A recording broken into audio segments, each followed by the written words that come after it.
Tá puxado aí. Eu só vou marcar um 5. Marco 10. Não vou cortar, não. Pô.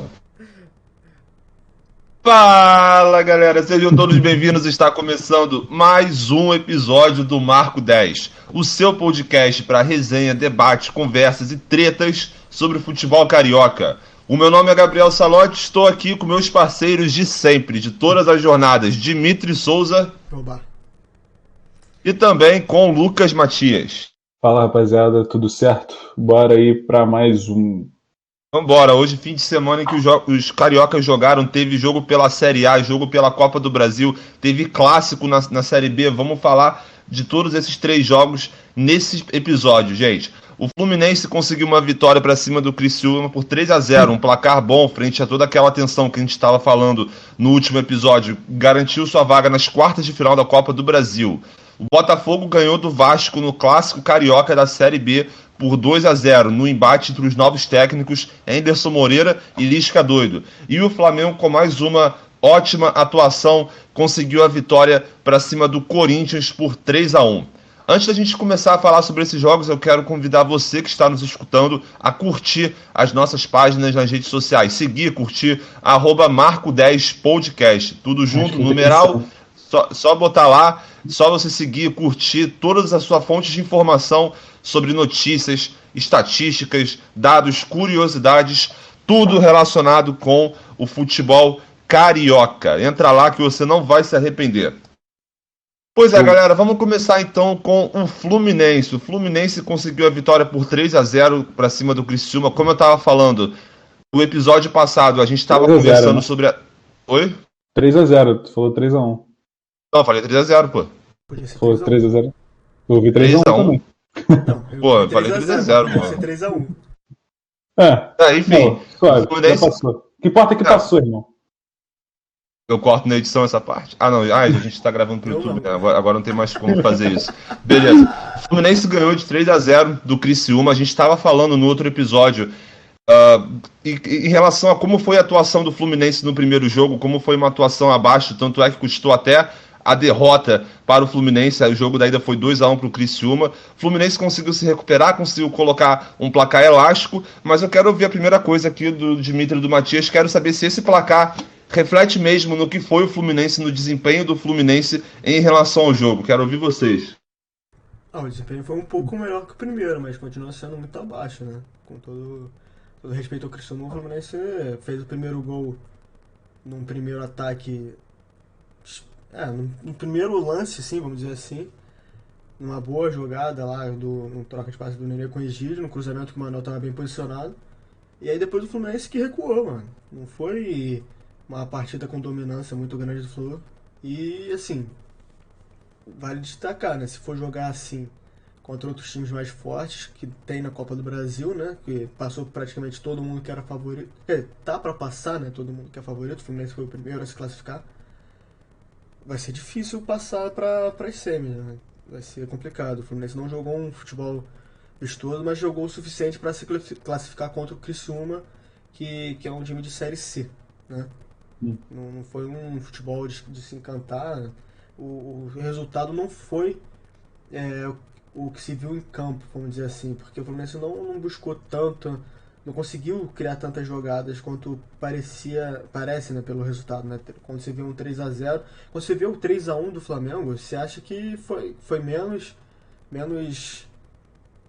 pressão do que foi esse jogo, porque 3-0, né, tem um menos, né? Então só que o Flamengo dominou muito mais e o Fluminense dominou muito menos do que deveria, né? Foi um jogo suficiente para passar, vamos dizer assim. Você falou que quer ver o Fluminense jogando assim contra outros times, né? O que acontece é que o Fluminense joga, né? O Fluminense joga assim contra qualquer um. Esse que é o problema também, às vezes, né? Você jogar assim contra um time que é obviamente muito melhor, como o jogo contra o Flamengo e conseguiu ganhar, é uma coisa, né? Mas você também jogar assim contra um time de terceira divisão e ganhar assim, tomando pressão, assim, o Fluminense tomou uma pressão aí do Criciúma, né? Teve uma hora ali que só o Criciúma jogava e o Fluminense estava se defendendo. Teve uma defesa do Marcos Felipe, enfim, que também não estava lá tão bem nesse jogo, estava saindo meio destrambelhado. Mas, enfim, o Fluminense joga desse jeito contra todo mundo. Esse que preocupa um pouco, né? O Fluminense não tem uma variação aí do estilo de jogo, não tem contra um time pior, não sabe como joga, vai jogar do mesmo jeito, então corre o risco do Roger ser lido muito fácil, né? A gente viu que o Cerro Porteño ficou aí 40 dias estudando o Fluminense, não adiantou muito, mas o Fluminense jogou do mesmo jeito que sempre joga. Foi mais aí um demérito do Cerro mesmo. Mas, enfim, esse jogo só mostrou mais do que é o Fluminense do Roger Machado. A mesma coisa de sempre, a mesma coisa maçante de sempre, né? Até o jogo contra o River Plate foi assim, que talvez aí seja o melhor jogo do Fluminense na temporada. O Fluminense ficando atrás e só partindo para frente no contra-ataque, tentando explorar um pouco o contra-ataque, a velocidade dos moleques ali, né? Que na ocasião era o Luiz Henrique e o Gabriel Teixeira, né? Mas, enfim, é uma situação que a gente já sabe como o Fluminense vai entrar em campo, já sabe como vai jogar e espera sempre que dê certo. Estava dando mais certo do que errado no começo da temporada, agora começou a dar mais errado do que certo e vamos ver se vai encaixar para o restante da temporada. Esperamos que sim, né? Quer dizer, pelo menos eu espero que sim. Então, é isso. O Fluminense vai jogar assim, cara. Ele vai jogar assim de qualquer jeito, contra qualquer um. Não vai ter nenhuma variação por enquanto. O Roger não demonstra que está treinando outro estilo de jogar. É isso, é bola no adversário e a gente resolve depois quando retomar. E às vezes dá certo, né? Bom, então tem que ver aí qual vai ser o desfecho do restante da temporada. Nesse jogo eu achei que dava para ter feito um pouco mais, sim, mas também fez o que tinha que fazer. Se o Fluminense jogar todos os jogos assim e ganhar, que jogue todos os jogos assim e ganhe, né? A minha opinião como torcedor é essa. É claro que eu queria ver um futebol mais bem jogado, que nem tá jogando o Flamengo, mas que o resultado vindo, irmão, que ganhe de 0-0 gol de canela todo jogo e foda-se. Eu acho que a grande questão é essa mesmo, como que o Fluminense joga de uma forma parecida a todos os jogos e não demonstra muitas variações no seu estilo quando vai atacar, por exemplo, e isso pode custar uma previsibilidade para o adversário. E nas vezes que o Fluminense foi forçado, de certa forma, a jogar fora do seu estilo, como por exemplo no jogo de ida contra o próprio Criciúma, em que o Criciúma, sim, o time que abaixava as linhas e dava bola para o adversário e dava o jogo para o Fluminense propor, nesses momentos o Fluminense passa por uns certos apuros que eu também vi nesse jogo, nos momentos que o Fluminense precisava propor, precisava marcar o gol, porque por algum tempo o placar ficou em 1-0 e 1-0 não era o suficiente, quer dizer, levava a disputa para os pênaltis, mas o ideal seria buscar no tempo normal. Não, o Criciúma errou demais também. Oi? O Criciúma errou muita coisa também. O primeiro gol, o Criciúma não consegue sair com a bola. No segundo é um passe errado que eu não lembro se foi o Nenê, eu acho que ele rouba a bola e o Gabriel Teixeira consegue recuperar. Ele mesmo faz a jogada que acaba ele mesmo finalizando depois fazendo o gol. Enfim, o Criciúma também deu muito espaço para o Fluminense e cometeu muitos erros individuais que um time mais bem qualificado talvez não cometa. Tem essa questão ainda que a gente precisa levar em conta, a qualificação do Criciúma, como que o Criciúma vai conseguir dar algum tipo de incômodo para o Fluminense, sendo que é um time de Série C, então qualquer parâmetro que a gente vai utilizar é bem difícil você colocar o Criciúma na análise, né, por conta da qualidade do time, e mesmo assim o Fluminense ainda demonstra algumas dificuldades, mesmo contra um time que é de algumas divisões inferiores, quando é ele que precisa ser o time que vai construir as jogadas, ditar o ritmo do jogo, o Fluminense ainda demonstra dificuldades. O número de passes errados, ele se manteve parecido com o do jogo passado. Eu conferi aqui antes da gente começar, foram 88 passes errados, de uma média de quase um passe errado por minuto. E também durante o jogo, quando o placar já estava 1-0, porque foi um mérito bom, ajudou o Fluminense no decorrer do jogo, ter construído 1-0 logo no iniciozinho da partida, com 3 minutos de jogo, jogada ali entre o Nenê e o Egídio, e gol na cabeçada do Manuel.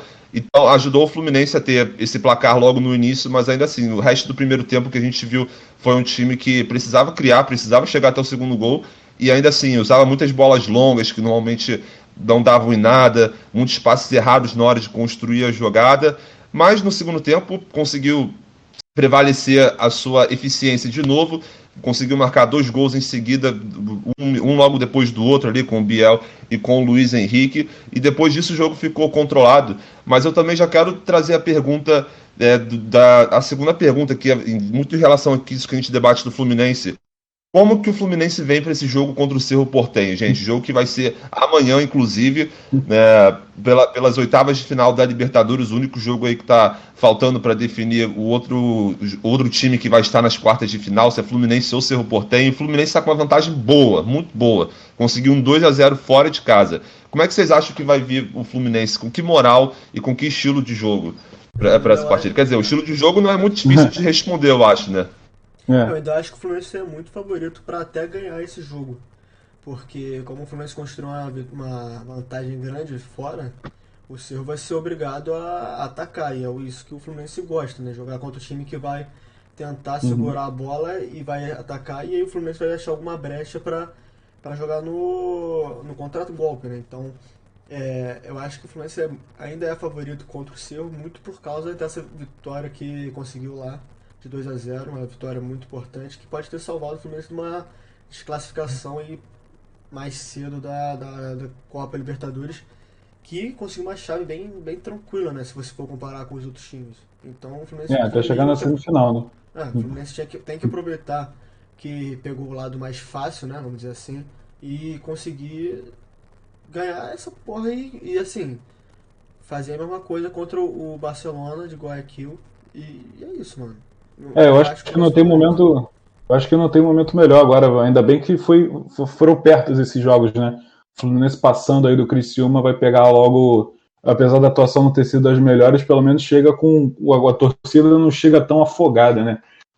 Para jogar contra o Cerro Porteño. Porque se tivesse perdido aí para o Criciúma e sido eliminado, o torcedor ia chegar já com uma faca nos dentes, o Roger com a corda no pescoço e podia acabar dando no pior mesmo com uma baita vantagem. Então eu acho que esses dois jogos serem tão perto, acho que favorecem um pouco. Mesmo o clima aí entre diretoria, torcida, enfim, não está dos melhores agora. A gente já viu protesto, já teve o presidente do Fluminense tirando as bandeiras da torcida, né? Não deixando mais a torcida fazer um mosaico. Enfim, tá num clima complicado, mas chegando de uma classificação, eu acho que o time chega um pouco mais leve aí para as oitavas da Libertadores. Cara, esse negócio da torcida protestar, de ter todo esse conflito do protesto da torcida, que acabou culminando na diretoria, tirando as faixas da torcida, eu até entendo por um lado o torcedor, muito por conta de tudo que a gente conversa nos episódios anteriores, em relação até o que o Matias acabou de falar também, de querer ver o time jogando um futebol mais bonito, aí às vezes surge um resultado ruim, outro em sequência, aí já favorece uma crise, mas é o que eu também sempre falo, cara, o Fluminense está nas quartas de final da Copa do Brasil e com um pé nas quartas de final da Copa Libertadores. Então o desempenho pode ser alvo de críticas, tem muita coisa que pode ser melhorada no time do Roger, a gente fala em questão da variação tática, na construção de jogadas, mas ainda assim o resultado está favorecendo. Não é um time talvez que brilhe os olhos como a gente está vendo o Flamengo do Renato Gaúcho nesses últimos jogos, mas é um time bem pragmático e consegue demonstrar, além de um emocional muito competitivo, que a gente já falou várias vezes aqui, que o time consegue se sobressair em momentos de dificuldade. Vamos ver, agora estão chegando real os momentos de dificuldade, né? Chegando no fim dos mata-matas da Copa do Brasil e da Libertadores. Daqui a pouco chegam rodadas decisivas do Brasileirão, a gente vai ter mais uma oportunidade de ver isso, mas o Fluminense saiu de um dos grupos mais difíceis da fase de grupos, conseguiu conseguiu ganhar na casa de um dos grandes favoritos para a conquista dessa competição. Então, vamos ver como é que vai ser. Eu entendo a torcida brava protestando por alguma sequência de resultados ruins e com essa questão da melhora do desempenho, mas ainda assim, o Fluminense está bem competitivo e chegando bem nos mata-matas, na minha opinião, sabe?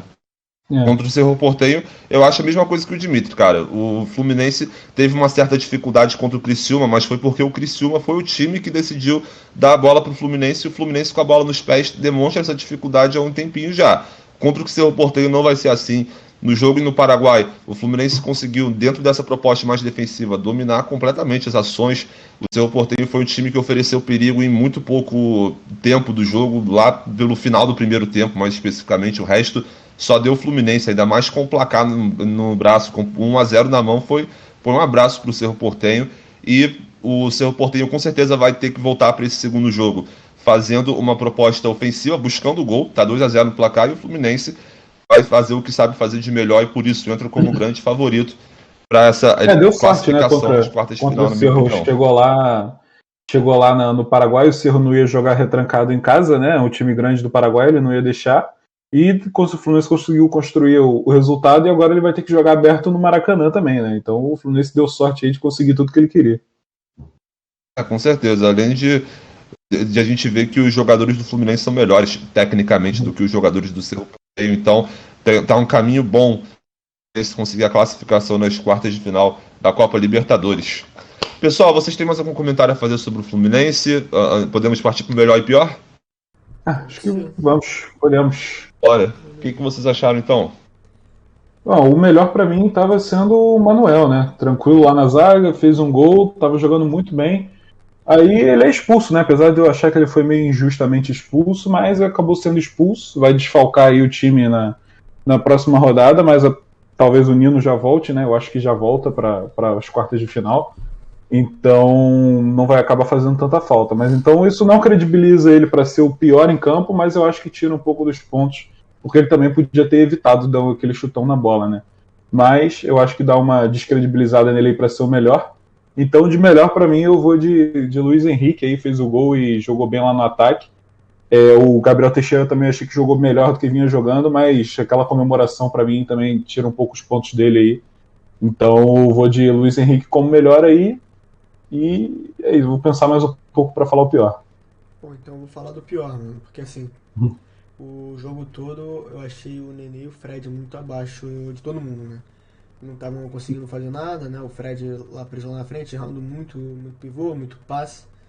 E o Nenê na fase ruim do Nenê, né? Naquele 8 do Nenê, né? Tem fase 80 e tem fase 8. Hoje ele tava mais pra 8, mesmo ele tendo participado lá da criação do primeiro gol.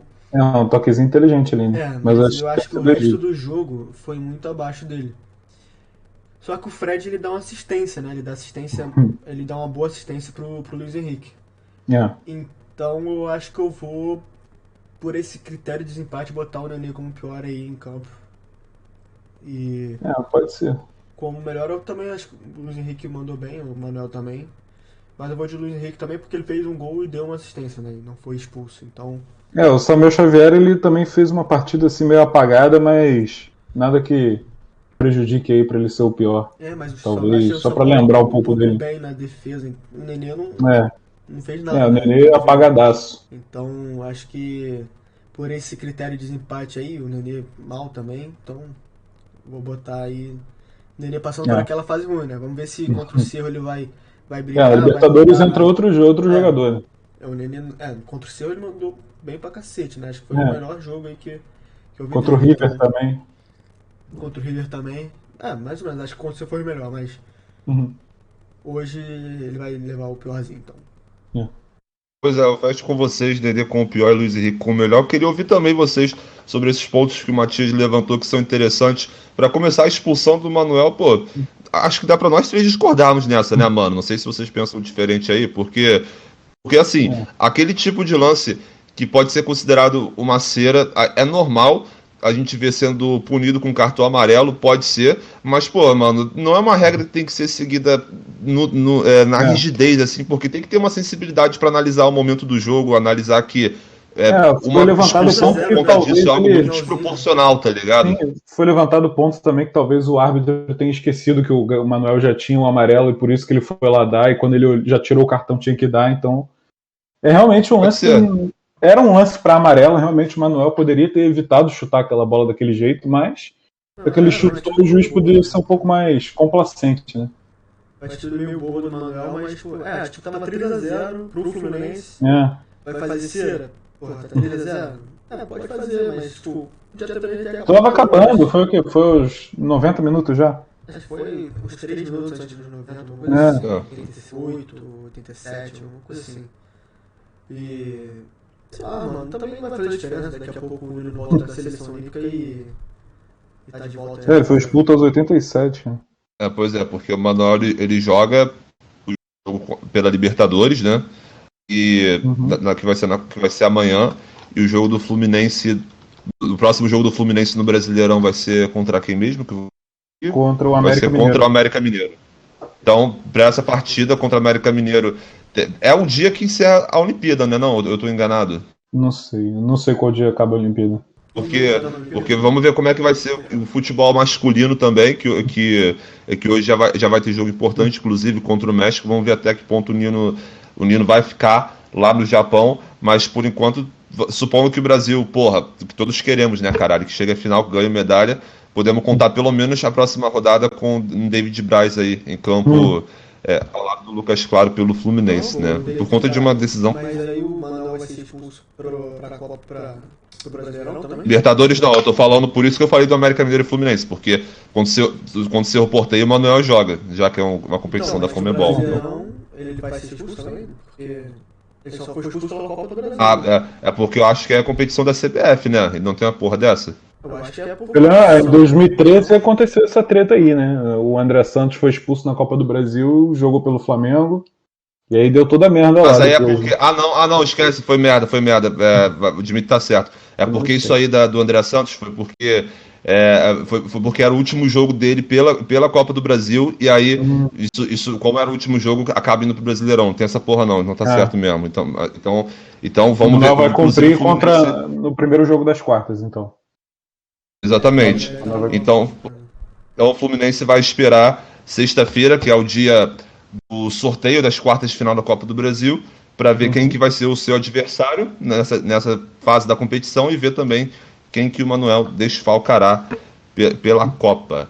Pois bem, fechamos aqui Nenê e Luiz Henrique, o melhor e pior em campo. Eu concordo, o Nenê e o Fred estavam numa partida bem abaixo mesmo, mas cada um teve o seu pouco critério para levantar um pouco a sua moral. O Nenê teve o penúltimo passe, a participação no primeiro gol, o Fred deu a assistência no terceiro gol, mas de modo geral, um jogo bem sumido do Fred, onde mais uma vez a bola não conseguiu chegar a ele da forma que ele gosta para finalizar, e o Nenê participando do meio campo, não participando, e quando participando, tendo as ações erradas, mas no modo geral mais sumido mesmo. Então eu vou dar o pior em campo pro Nenê e o Luiz Henrique, de fato, né, pá?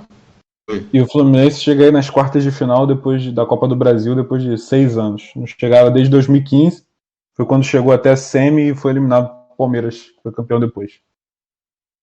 Cara, exatamente. Por mais que o Fluminense não esteja jogando um futebol que deixa alguns torcedores meio tristes, é esse o tipo de feito que eu acho legal que a torcida reconheça também por parte do Roger e de toda a equipe da comissão de futebol, porque tá conseguindo levar o Fluminense de volta a um lugar que o clube merece estar disputando competições grandes. Há um tempinho que a gente, infelizmente, não via isso por parte do Tricolor Carioca, agora tá vindo, cara. Então, é um mérito a se dar para o trabalho do Roger Machado nesse aspecto.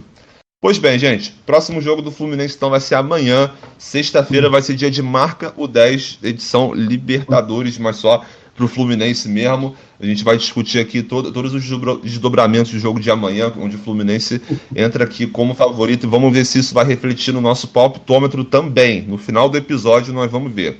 Fluminense e Cerro Porteño, amanhã, terça-feira, 3 de agosto, às 7h15 da noite. Fluminense e Cerro Porteño.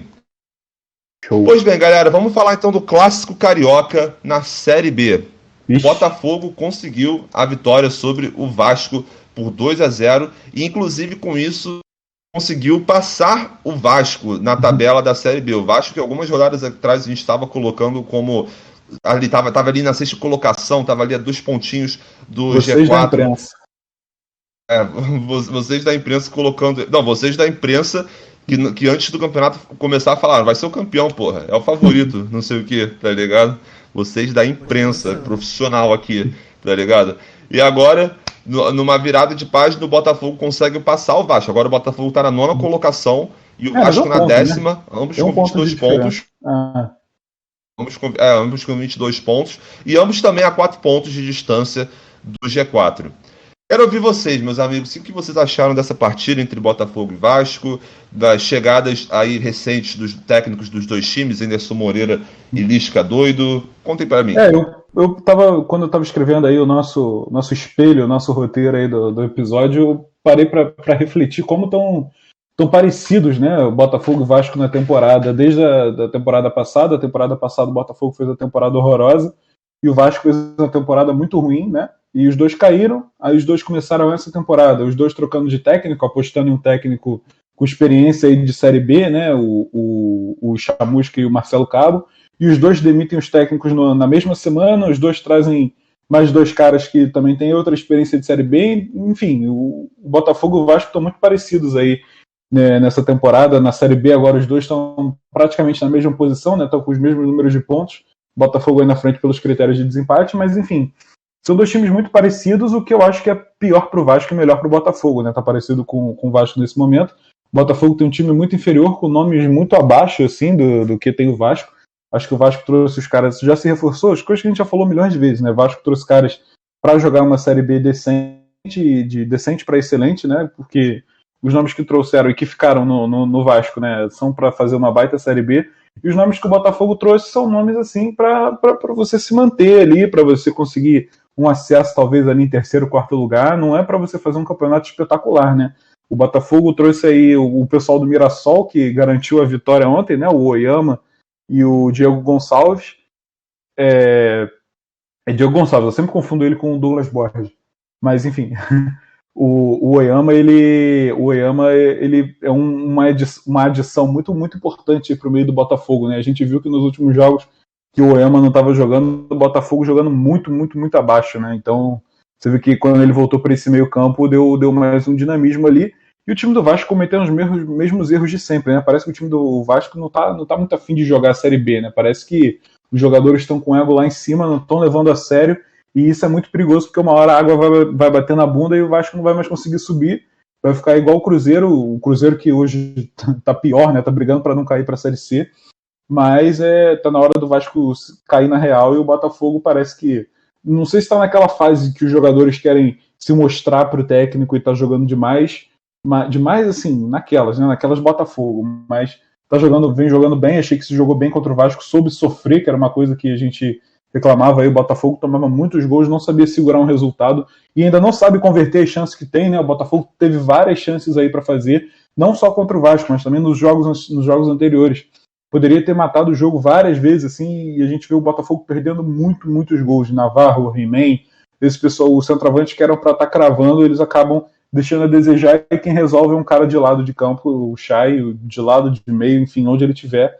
É o único cara que resolve no Botafogo e tá levando aí o Botafogo tá levando aí o Botafogo para um caminho que seria o que a gente imaginaria de um time grande na Série B, né? Que não estava acontecendo. O Botafogo estava fazendo um campeonato aí de, sei lá, de Ponte Preta de confiança, que era só se manter ali no meio.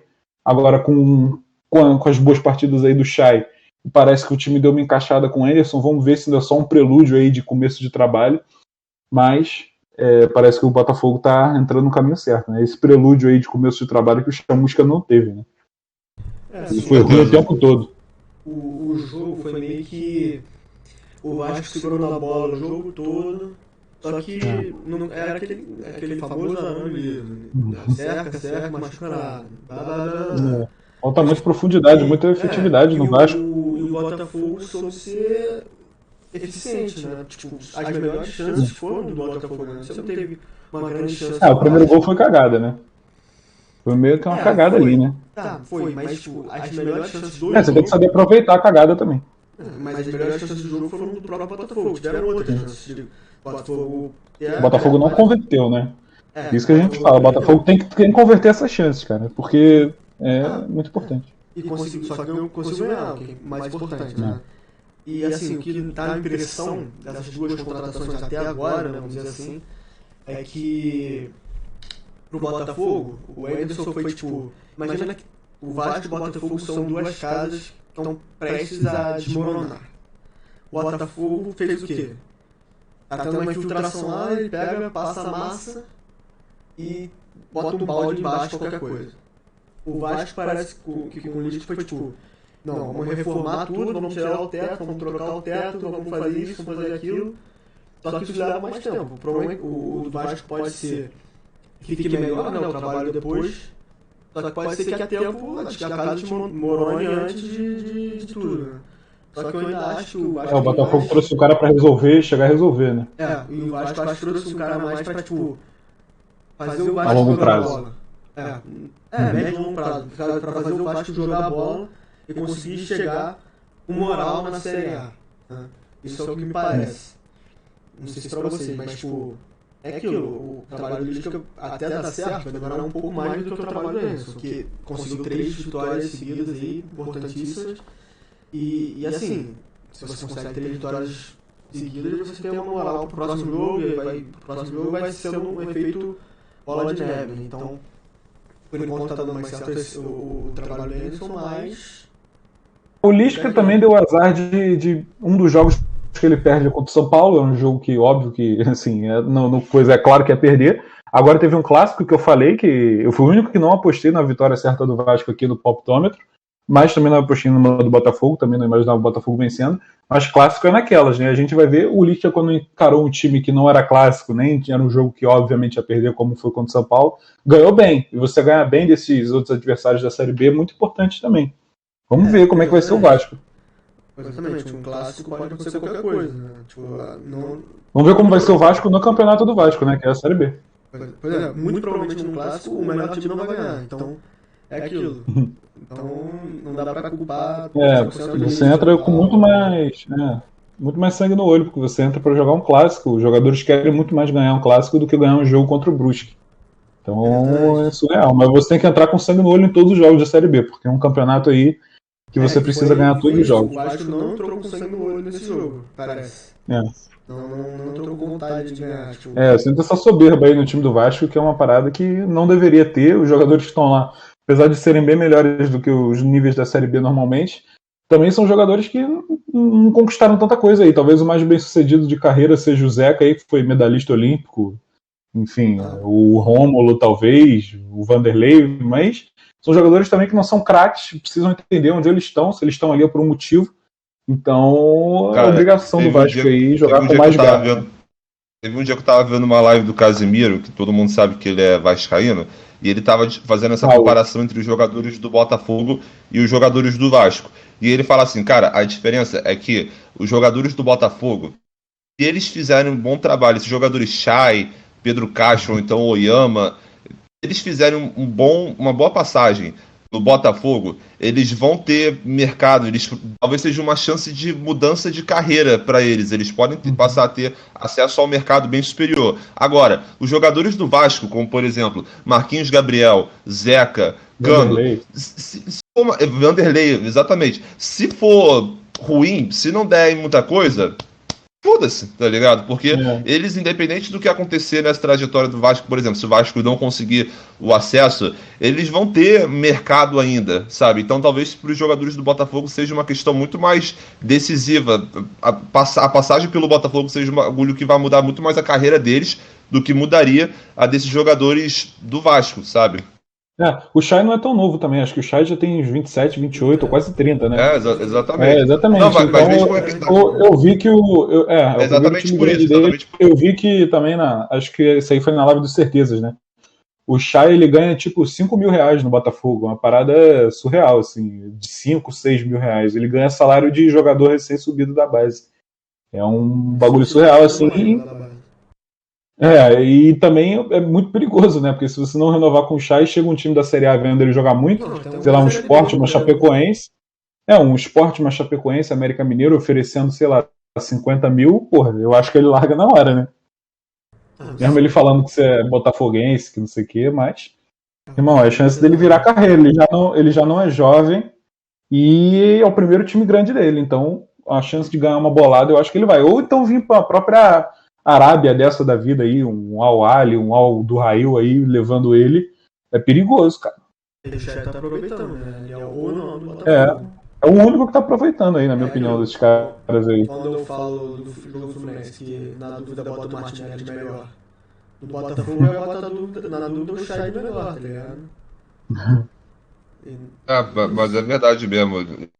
Ainda foi colocado ali uma posição mais centralizada, está participando muito da criação de jogadas, está mostrando a sua versatilidade. Quanto ao que o Matias falou, eu acho até que o Oyama também está aproveitando bem as chances, mas ele, para ir para um time, digamos, grande, para outro time grande, ou então outro time sério, eu não sei como é que vai ser exatamente esse futuro da carreira dele, porque ele joga bem, porque o Botafogo precisa, mas... O Oyama tem 24 anos, o Oyama, eu acho que ele fazendo uma boa Série B, ele consegue beliscar um time grande aí da Série A.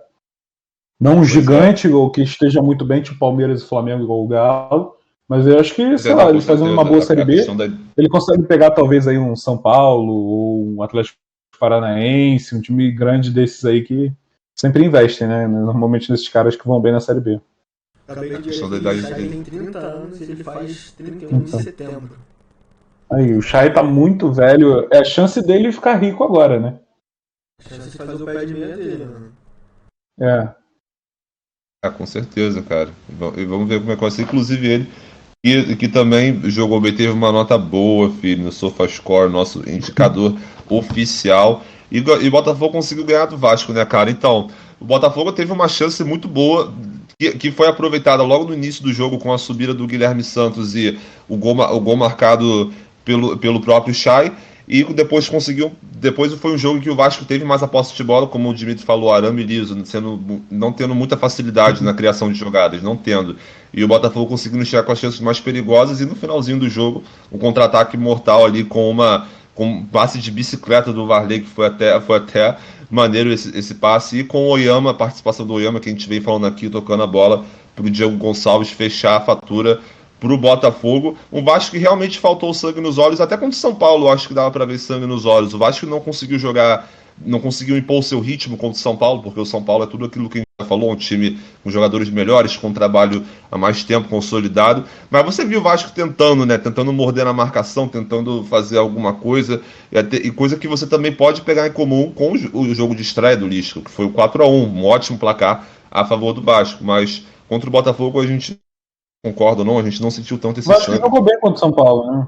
Jogou, exatamente, mesmo tendo. Isso que eu falei, mesmo tendo a questão da superioridade do São Paulo, dos jogadores, do técnico tá ali há um tempo, o Vasco se esforçou, tentou, jogou melhor em alguns momentos específicos do jogo e a vitória não veio, acontece. O São Paulo tem uma qualidade melhor, quando acelerava a jogada era um risco pro Vasco, mas você viu o Vasco com uma vontade, com uma disposição, com sangue nos olhos, e dessa vez contra o Botafogo você ainda não viu isso, mas vamos ver, né, cara? Bem o iníciozinho de trabalho do Lisca, ainda tem muita coisa para acontecer, mas ainda assim o Vasco precisa ficar atento, né? Porque, como eu falei, antes estava na 6ª posição, agora está na 10ª, né?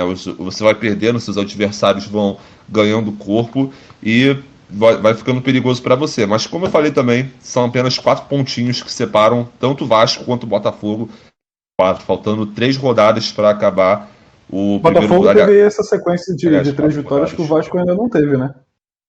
O Vasco ainda não teve uma sequência de 3 vitórias seguidas, né? Então, a gente pintava aí o Vasco como o Flamengo de 2019 da Série B, não tá sendo, né?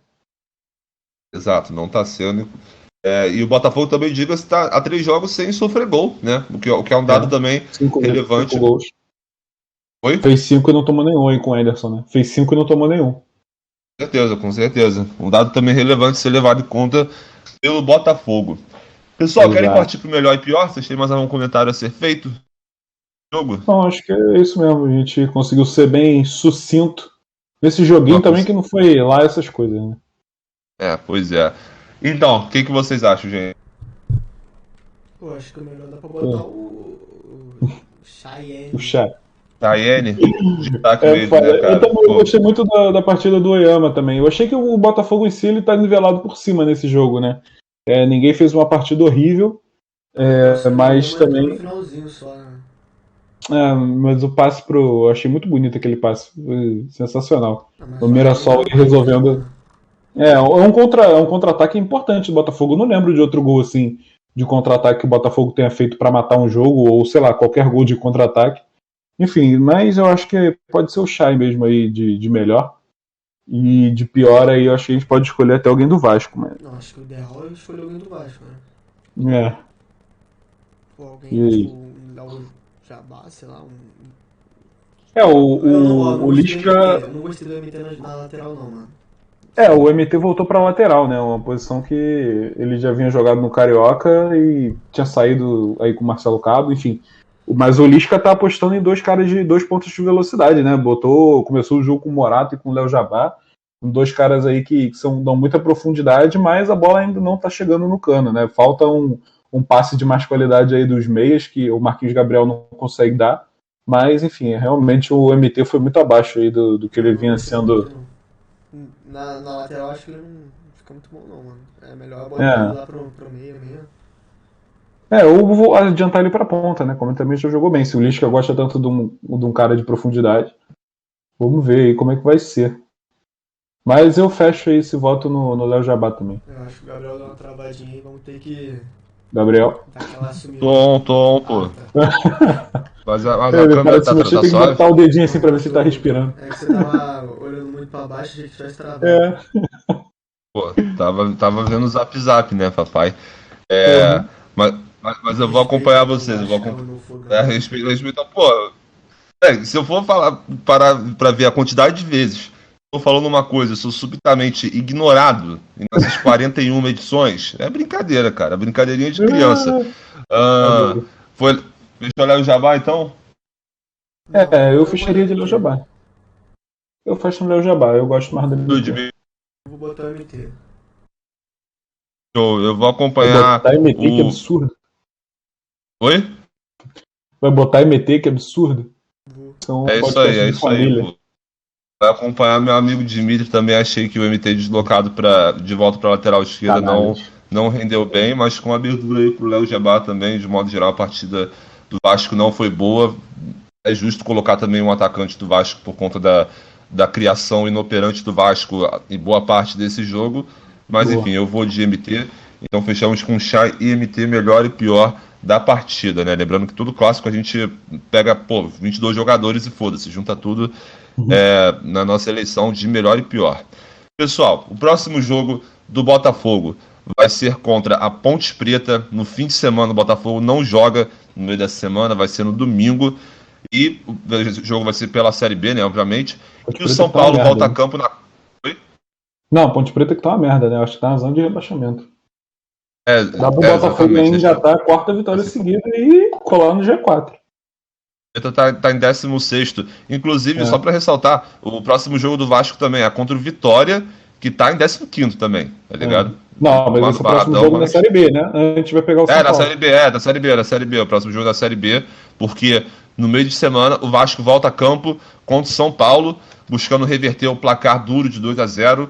Vasco São Paulo pela Copa do Brasil. Na quarta-feira, dia 4 de agosto, às 9h30 da noite, você confere todos os desdobramentos no Marco 10 dessa sexta-feira. Sobre o Fogão, a gente vai conversar sobre o Botafogo no episódio de sexta-feira, mas analisar o jogo Botafogo e Ponte Preta no outro episódio, no episódio de segunda.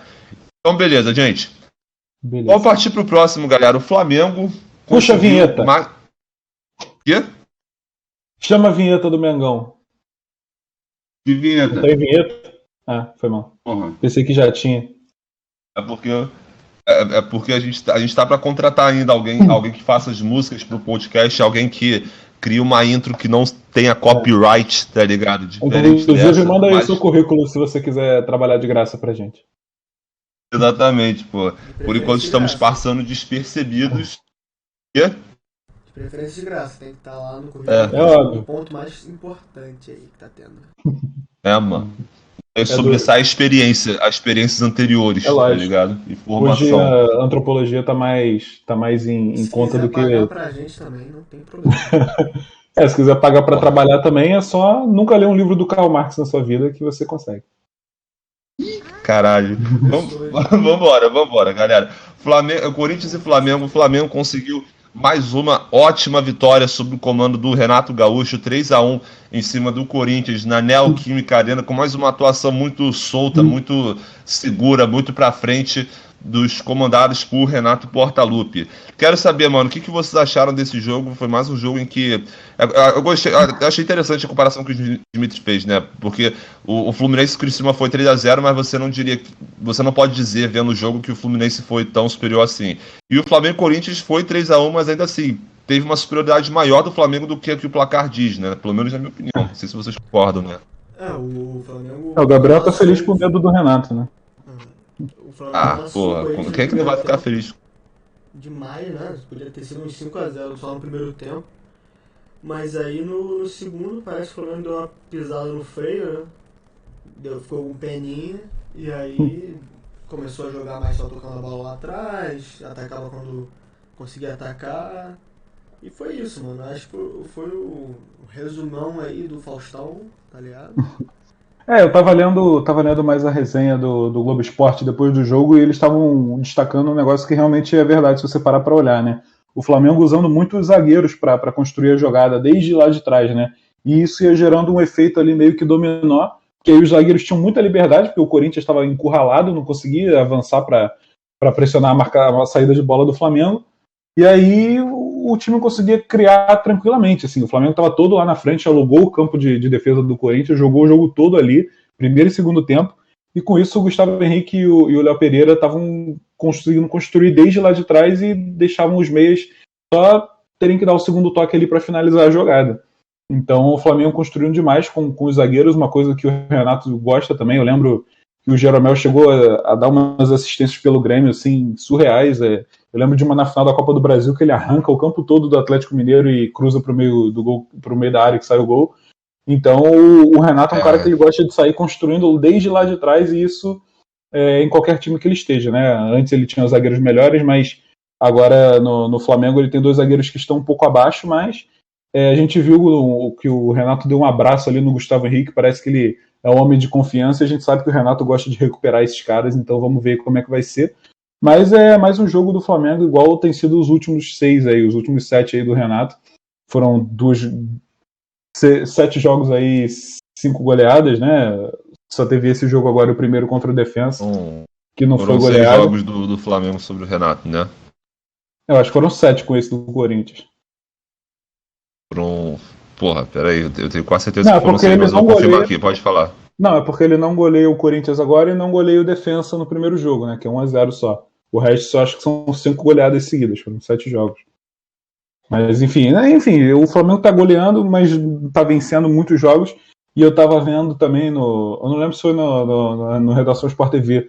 O Flamengo tem uma sequência tranquila aí que ele pode fazer tipo 12 vitórias seguidas, até chegar no Atlético Mineiro ou no Inter da vida aí e tropeçar. Mas vamos ver também, porque pode tropeçar no próximo jogo, né, que é contra o ABC, mas o Flamengo vai com um time D, né, nem o Renato vai viajar. Isso que eu achei meio esquisito.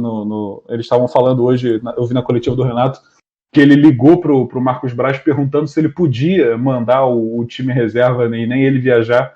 Pensei, porra, você é o treinador, né, você é o chefe do time por enquanto, você faz o que você quiser, você precisa ficar pedindo autorização pro Marcos Braz. Mas enfim, isso mostra também que tem uma hierarquia lá no Flamengo que o Renato está respeitando, uma coisa que ele não respeitava no Grêmio, mas vamos ver se daqui para frente ele vai continuar respeitando assim, né? Então, só pra constar, são 6 jogos mesmo, tá? Eu lembrava disso porque a média tá perfeitinha agora, tipo, 24 gols em jogos, dá 4 gols por jogo, aí dá pra fechar sem nenhuma decimal, né? Exatamente. 4 goleadas em 6 jogos, né? Tá bonzinho. Pode aproveitar aí pra tirar um dia de folga, ir na praiazinha. Jogar um futevôlei, né? Jogar um futevôlei, né? Isso é melhor. Por isso que ele queria trabalhar no Rio, né? Tá ligado? E, botar o time sub-15 pra jogar esse jogo, né? Ih, Matias caiu. Tá. Exatamente, cara. O time já tá com uma vantagem pouquinha, né, porra? 6-0 no agregado já depois do primeiro jogo. O Renato já metia essa no Grêmio o tempo todo, mano. Até em Libertadores, tá ligado? Quando o Grêmio já tava classificado na primeira fase, aliás, na fase de grupos, o Renato Gaúcho metia essa mesmo, pô. Mete o time reserva pra lá, não vou viajar, e é isso aí. Isso já é uma característica comum que o Renato apresentou nesses anos de trabalho no Grêmio. E, bem, acho que vai fazer bem pro time. Você ter uma semana livre é uma coisa bem rara no calendário dessa temporada, principalmente.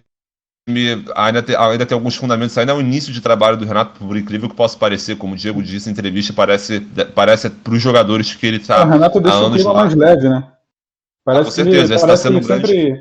Renato parece que era feito para o Flamengo há 200 anos, né? Todo mundo sabia que ia encaixar, ia dar esse match aí, né? Exatamente, cara. Eu tinha minhas ressalvas por conta de um aspecto mais tático, assim, só que não tem como, cara. O cara deu um match completamente. E ele queria fazer esse trabalho do Flamengo há muitos anos, né, mano? Eu não sei se eu já falei aqui do livro que eu tenho, porque eu já falei dessa coisa, desse bagulho umas 3 vezes, tá ligado? Que é, tipo assim, um livro que eu tenho de entrevistas de personagens históricos do Flamengo, que foi até foi um jornalista do Sport TV que escreveu, mano. O Mansur, o Carlos Eduardo Mansur. Ele escreveu esse livro. em 2010, que são entrevistas com personagens de histórias aí da história do Flamengo. Aí um desses caras é o Renato Gaúcho. E nesse livro, que é de 2010, ele termina a entrevista dele falando: eu sonho em treinar o Flamengo um dia. E ele fala: eu vou conseguir, porque Flamengo é que nem seleção, todo mundo quer treinar. Tipo, a mesma coisa que ele falou na coletiva. Consagrado, né? Consagrado ali, né? Ele já era campeão da Copa do Brasil, finalista de Libertadores. Tudo isso com o rival. Exatamente, nessa época ele... É porque assim, as pessoas lembram muito do gol de barriga do Renato com o Fluminense em cima do Flamengo, que eu acho justo. Foi um momento muito grande da história do Fluminense e um dos maiores momentos da história do clássico Fla-Flu. Os torcedores do Flamengo, eu acho que também se apegam muito a isso, mano, porque o Renato Gaúcho, ele foi muito zoado, também teve toda a questão do 5-0, beleza, da rivalidade que se criou entre Jorge Jesus e Renato Gaúcho, ok, mas ainda assim, eu, como torcedor, sempre encarei muito o Renato como um ídolo, sim, por causa do Brasileirão de 87, também teve a Copa do Brasil de 90, então eu sempre tive muito esse respeito por ele, mesmo levando em conta o gol de barriga. Se você for olhar assim, história dele como jogador, ele fez muito mais pelo Flamengo, né? Ele era para ser muito mais ídolo no Flamengo do que ele é no Fluminense, mas ele é um jogador que ele já se mostrou assim que ele não se apega a time nenhum, né? Ele é tipo meio Romário, né? O Romário quando chega no Flamengo, ele chega mandando a torcida do Vasco tomar no cu. Então, ele já mostrou que é um jogador que ele não liga muito para isso. Ele quando tá em festas assim do Fluminense, ele foi no centenário do gol de barriga, não, né? Ele foi na festa que foi aniversário do gol de barriga, acho que foi 20 anos, né? Ele foi na festa, ele zoou o Flamengo na festa, e ele também já zoou o Fluminense depois. Enfim, ele é um jogador que ele não se prende muito e isso é interessante, né? É legal você ver um jogador zoar todo mundo assim e não tá nem aí pra nada. Com certeza. Eu acho que o único que ele não daria o braço torcer seria o Inter, tá ligado? Eu acho que talvez. Acima de Flamengo e Mas, Fluminense... irmão, eu não duvido de nada. Eu acho muito mais fácil... Eu acho muito mais fácil assim, o Abel Braga nunca treinar o Grêmio do que o Renato nunca treinar o Inter. Mas porque assim, eu não duvidaria nada do Renato Gaúcho um dia meter a louca lá e ir pro Inter assim do meio foda-se, tá ligado? Eu acho até que é meio a cara dele, né? Eu acho que é até meio a cara dele fazer isso. Mas os próprios caras do Inter eu acho que não iriam atrás. É porque é isso que eu ia falar. Acima de Flamengo e Fluminense, o Renato Gaúcho é o maior ídolo da história do Grêmio. Antes você tinha alguns jogadores históricos do Grêmio que batiam de frente, mas depois desse período do Renato como técnico do Grêmio não tem para outro, né? Ele é consolidado como o maior ídolo da história de lá. E bem, vamos ver se ele consegue algum título para se consolidar ainda mais como ídolo do Flamengo. Mas o que a gente pode ver é que o time realmente está fluindo bem pra caralho desses últimos jogos. O Flamengo com uma tranquilidade muito grande, se aproveitando também de erros do Corinthians, né? O Gustavo Henrique, ele chega livre para fazer... O time tá se morrendo de rir na câmera, mano. Eu não tô entendendo, mano. O que tá acontecendo? É porque eu falei, tomara que não. Eu falei, tomara que não, quando tu falou que... Caralho, eu não escutei. Mas, pô, tá... Vamos ver. Sutis artes. Pois é, passou batido completamente. Mas enfim, o Gustavo Henrique entra com muita liberdade para cabecear pro segundo gol. O Gabigol foi até estranho, mano, porque tinha o Fagner marcando ele, e o Fagner não apertou. Aí depois você viu, né, por que o Fagner não apertou, né?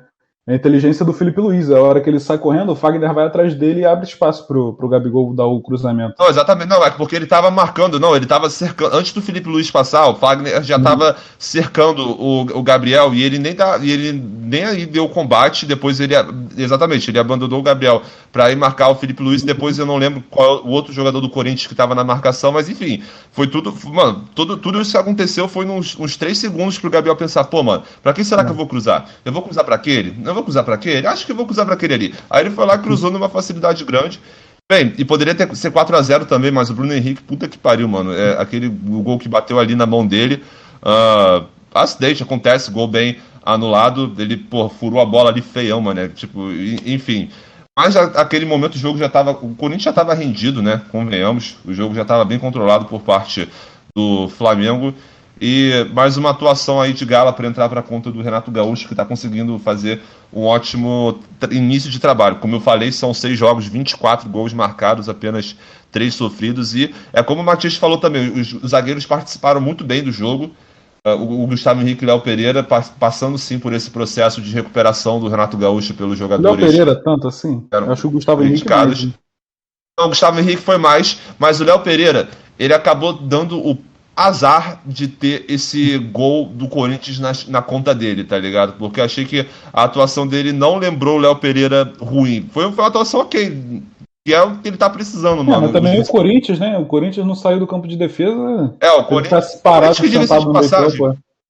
Assim, pelo que eu tenho acompanhado do trabalho do Silvinho também, não tá sendo grandes coisas, sabe? Tá ali na 11ª colocação, em questão de futebol jogado ainda gera muitas dúvidas pro torcedor, e o que a gente viu foi um Flamengo muito mais solto, que tá conseguindo impor... São 3 vitórias em 10 jogos do Corinthians, é meio complicado. Exatamente.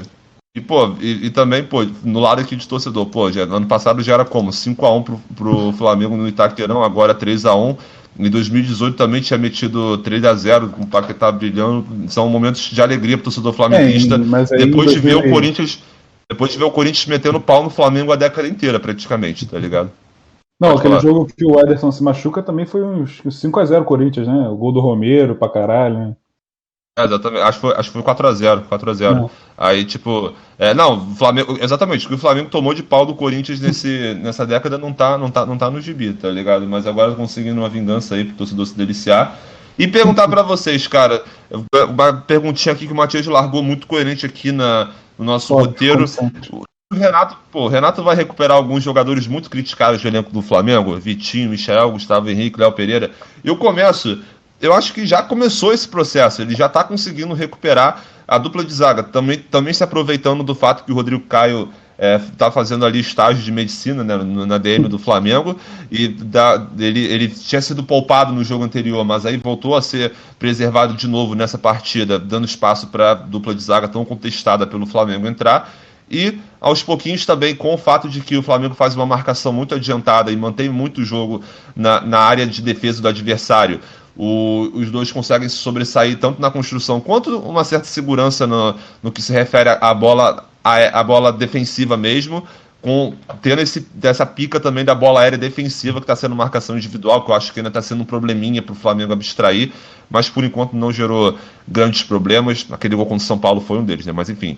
E Vitinho e Michael, sim, cara. O Michael que deu aquela entrevista que deixou todo mundo chocado em relação dele, tá conseguindo se recuperar bem pelas mãos do Renato Gaúcho. É o que a gente já falou, e o Dimitri principalmente, né? Que o Michel, ele não é um jogador de tanta técnica. Nesse aspecto, a categoria de base, a falta de categoria de base pode ter pesado nisso. Ele é um jogador de muita técnica.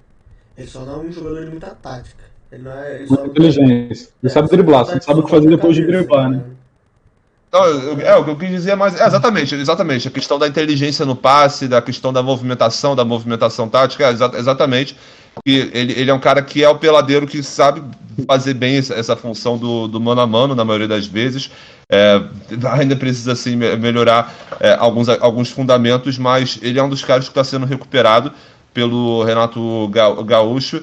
E o Vitinho também, né, cara? O Vitinho é talvez um dos que esteja nesse processo, mas ainda acho que os outros três que o Matias citou aqui, por exemplo, como o Gustavo Henrique e o Léo Pereira, estão mais adiantados nesse processo. O que vocês estão achando?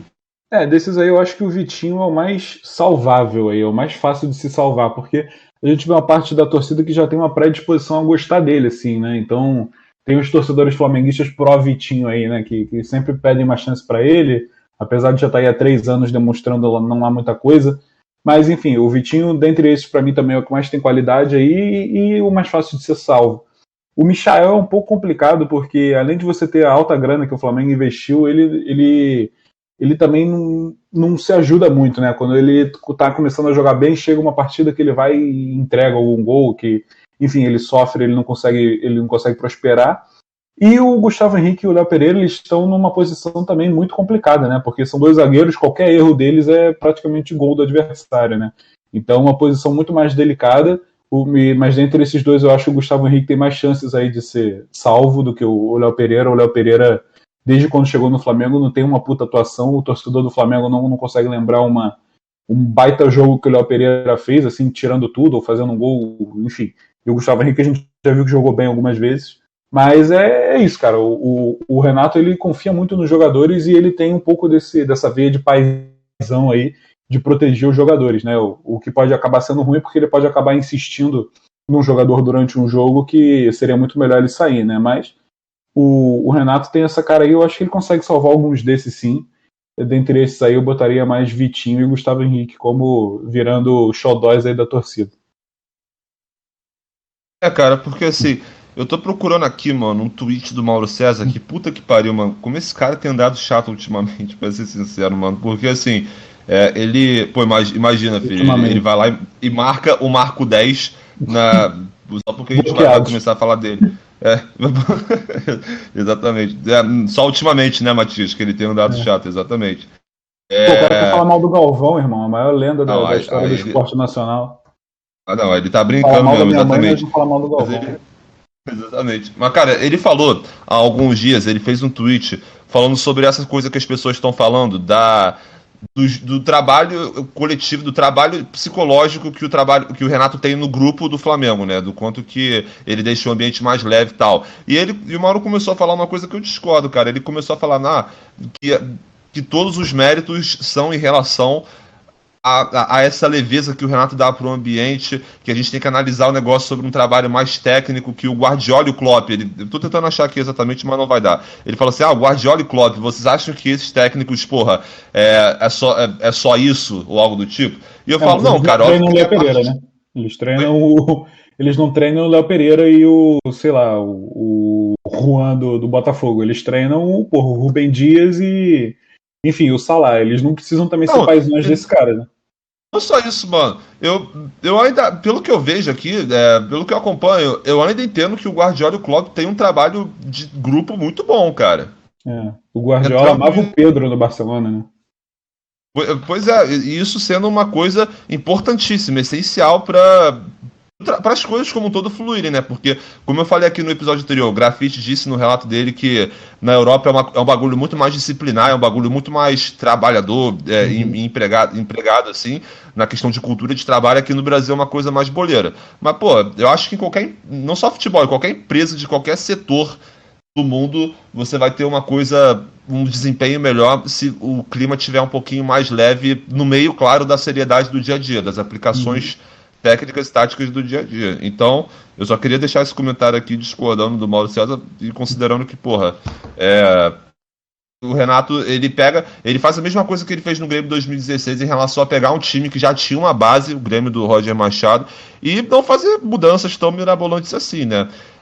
Porque o time do Flamengo tem uma base muito boa, foram trabalhos com seus questionamentos em relação a Domenech e Rogério Ceni, mas manter aí uma base de um time que busca o jogo, vai pra frente e marca sempre o adversário em cima, com jogadores também de muita qualidade para ajudar nisso.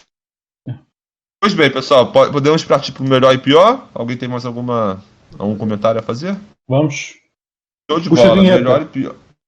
Pô, mande seu currículo, você que está escutando a gente, porque, pelo amor de Deus, a gente precisa das vinhetas aqui para os times, para o seu time do coração.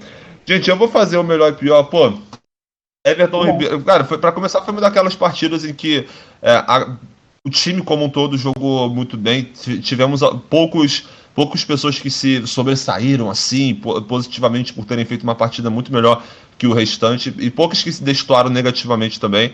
Mas eu vou seguir também a premiação de craque da partida, eu vou dar para o Everton Ribeiro. Achei que ele participou muito bem da criação de jogadas do time, além do belo gol, o primeiro gol, para marcar o primeiro gol do Everton Ribeiro na temporada também. Tava precisando dessa redenção, foram 3 jogos dando 3 assistências, e agora tendo coroada. Oi? A lei do ex, né? E a lei do ex também, com certeza. Talvez nem tenha sido Everton Ribeiro em si, tá ligado? Foi Deus que deu essa boa atuação pra ele. Começa com a lei do ex. A jogada começa numa roubada de bola do Arão também, que é ex do Corinthians também. Exatamente, a lei do ex deu nessa vitória pro Flamengo praticamente, tá ligado? E, porra, praticamente não, mas enfim. O Everton Ribeiro, achei que foi um ótimo jogador, mas com abertura também para colocar outros jogadores ali da construção, do ataque.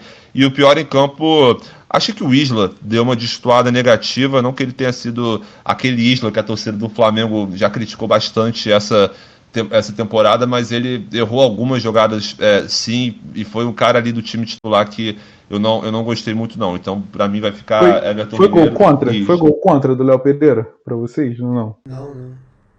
Não, porque para mim o gol contra é quando a bola não entraria e entra por causa de um toque, né? Então Eu não sei se a Não, bola mas do o Vitinho critério- nas mãos do Diego Alves e por causa do desvio entrou no gol.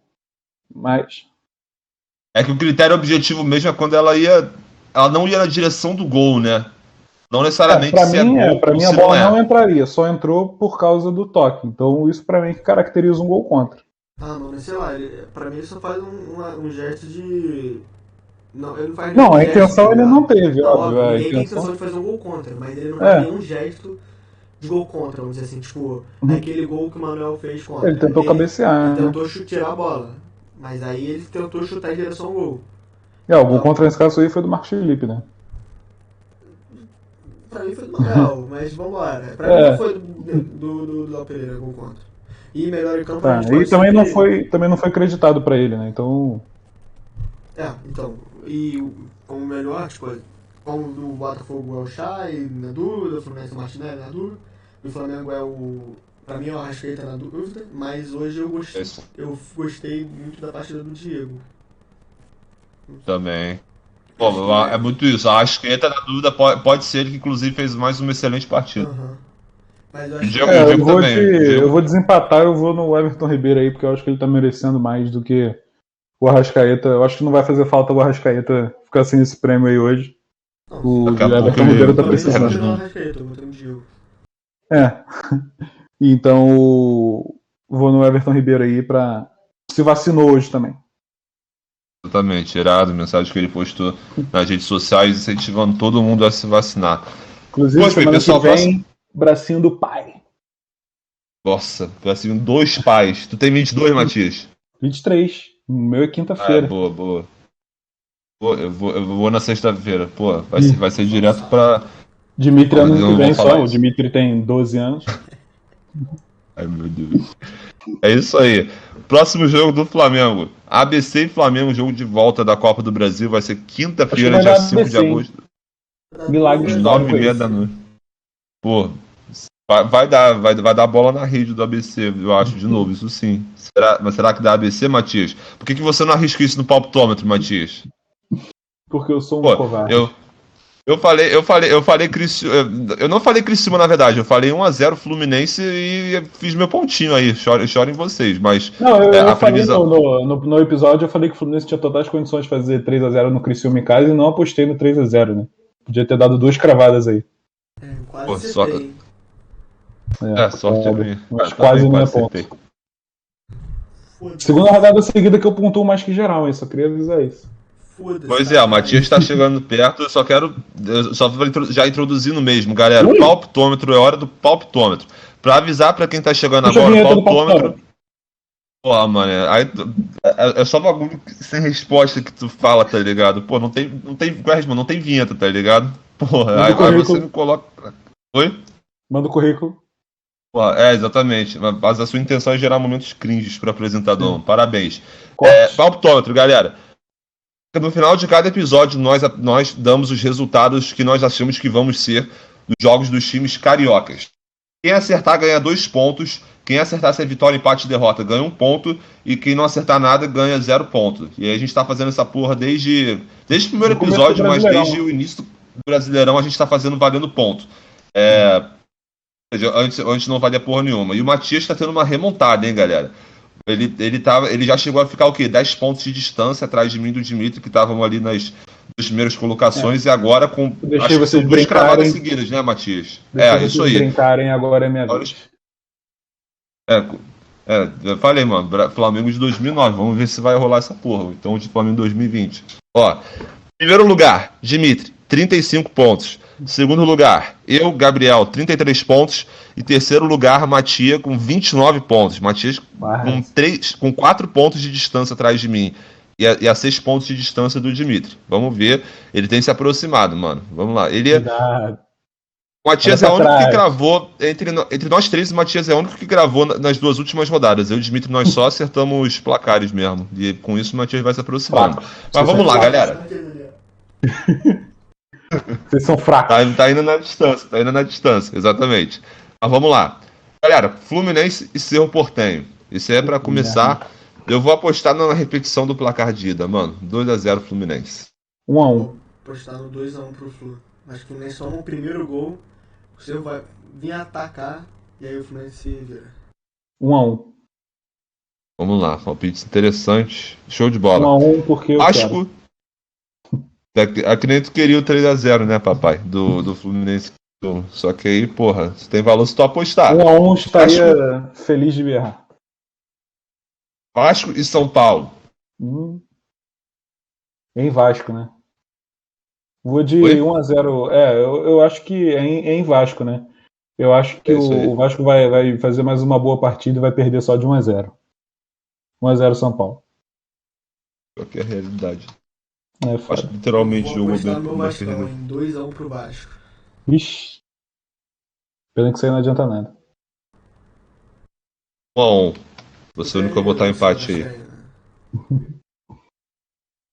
ABC e Flamengo, galera. Flamengo com time F. Tu botou o que, Gabriel? Do Vasco. Do Vasco e São Paulo eu botei 1-1, botei empate. Tá. Botou vitória do Vasco, outro vitória do São Paulo, eu botei Alguém vai empate. pontuar aí, hein? Olha.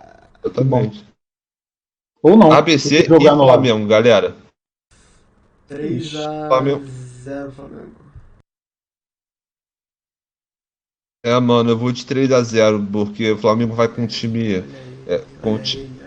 Pô, mas mano. Chama no estratégia. 2x1. Não, vou continuar atrás, não. O Vasco vai empatar com o São Paulo, vou reduzir o tamanho. 2x1 Flamengo? 2x1 Flamengo. Porra. O Flamengo vai tomar um golzinho aí no início que a torcida vai ficar, meu Deus, tem que tirar o Renato. Mas aí depois vai virar e vai ficar tranquilo. Abalando o vestiário. Show de bola, galera. Pô, caralho, eu acho que é mais fácil de acontecer a virada do ABC do que isso, maninho. Mas vamos lá. Chegamos ao fim de mais um Palpitômetro e com isso chegamos ao final de mais um episódio do Marco 10. Quero agradecer. Dessa aí tem, porra. Essa aí finalmente você acertou. Quero agradecer imensamente meus amigos Dimitri e Matias por mais uma presença no Marco 10. De nada. Solta a vinheta aí que eu agradeço. Porra. E também quero agradecer a você que está aqui, que nos escutou até agora. Quero anunciar que toda segunda e sexta tem episódio novo discutindo tudo em relação aos times cariocas e que puta merda, o que mais eu ia anunciar mesmo? As redes sociais do Marco 10, @marca o 10 podcast, Marcão 10, tudo junto, 10 no numeral. Segue a gente lá nas redes sociais, curta também a nossa página no Facebook e vemos vocês na próxima, no episódio de sexta-feira. Se inscrever no YouTube, hein? Exatamente, agora a gente vai lançar esse episódio lá no YouTube também. Em breve começaremos a fazer lives para poder interagir com vocês em tempo real, escutar suas reclamações e instigamentos em relação aos seus times, ou então o próprio podcast, né? Pô, o Matias tá falando muita merda, cara. Que isso? Coisas do tipo. Pois bem. Muito obrigado, então, a presença de todos e até a próxima. Valeu!